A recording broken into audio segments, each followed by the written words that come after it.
The first time I met Evelyn, it felt like a scene from a movie. She walked into the coffee shop where I worked, drenched from the rain outside, her hair sticking to her face and her jacket soaked through. She was beautiful, even in that messy, dishevelled state. I couldn't help but stare as she ordered a cappuccino and struggled to juggle her umbrella, her bag, and her wallet. "Rough day?" I asked as I handed her the cup. She gave me a half smile. "You could say that. My car broke down, and I had to walk 5 blocks in the rain. Now I'm late for a meeting." I nodded, trying to think of something comforting to say. "Well, at least you'll have a great cappuccino for your meeting." She laughed, and it was the most genuine sound I'd heard in a long time. "I'll take your word for it." I didn't expect to see her again, but a week later she came back. This time, she wasn't in a rush. She ordered the same cappuccino and sat at a corner table with her laptop. I couldn't help but steal glances at her while I worked. After a while, she came up to the counter and asked for a refill. "Do you ever get a break?" she asked. "Not really," I said, "but I can sneak a minute or two." She smiled. "Good, sit with me for a minute. I could use the company." I hesitated, but my curiosity got the better of me. I grabbed a cup of coffee and joined her. We talked about everything.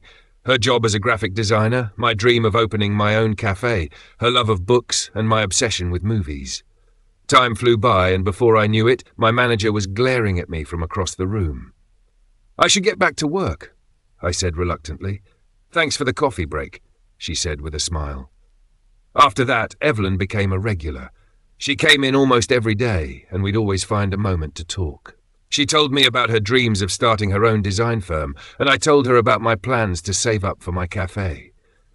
We were just 2 people chasing dreams, finding comfort in each other's company. One day she came in looking more excited than I'd ever seen her. "I got the job," she said, practically bouncing. "That's amazing," I said. "Tell me everything." She told me about a big project she'd been trying to land, a complete branding overhaul for a local tech company. It was her chance to prove herself and build her portfolio. We celebrated with extra whipped cream on her cappuccino and a slice of cake on the house. As weeks turned into months, our connection deepened. She became more than just a customer, and I became more than just her barista. We started texting, meeting up after my shifts and spending weekends together. Evelyn was like a storm, unpredictable, intense, and captivating. She had this way of making everything feel more alive. With her, even the mundane felt extraordinary. But storms can be destructive too. One evening, she showed up at the cafe, her face pale and her eyes red from crying. She didn't say a word as she sat at her usual table. I brought her a cup of coffee and sat across from her. "What's wrong?" I asked gently. She took a deep breath. "The project fell through. They decided to go with someone else." I reached across the table and took her hand. "I'm so sorry, Evelyn, but this doesn't define you. You're talented, and there will be other opportunities." She nodded, but I could tell she didn't believe me. For weeks after that, she was different.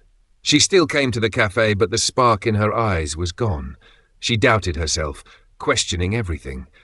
I tried to be there for her, but it wasn't enough. She started pulling away, and I didn't know how to stop it. One night, she called me, her voice shaky. "I think we need to take a break," she said. My heart sank. "Evelyn, don't do this. We can get through this together." "I need to figure out who I am without leaning on you," she said. "It's not fair to you or me." I didn't have the words to convince her otherwise. The next day she stopped coming to the cafe. I threw myself into work, trying to forget her, but everything reminded me of her. The cappuccino machine, the corner table, the rainy days when she first walked in. Months passed and I finally started to move on. I saved enough money to lease a small space and open my cafe. It was my dream come true, but something was missing. One evening, just as I was closing up, the doorbell chimed. I looked up and there she was, Evelyn, standing in the doorway holding a bouquet of flowers. "Hi," she said softly. "Hi," I replied, my heart pounding. "I heard about your cafe," she said, looking around. "It's beautiful." "Thanks," I said, unsure of what else to say. She stepped closer. "I've been thinking about you a lot, about us." I didn't know what to say. Part of me wanted to be angry, but a bigger part of me was just happy to see her. "I needed time to figure things out," she continued, "and I realized something. You make me better. You believe in me even when I don't believe in myself. and I don't want to lose that. Tears welled up in my eyes. Evelyn, you broke my heart. I know, she said, her voice trembling. And I'm so sorry. I was scared, but I'm not scared anymore. I looked at her, and for the first time in months I felt whole. Can we start over? She asked. I nodded. Yeah, I'd like that. We spent the evening talking, laughing, and catching up. It felt like coming home. Evelyn started coming to the cafe again, but this time as more than just a customer.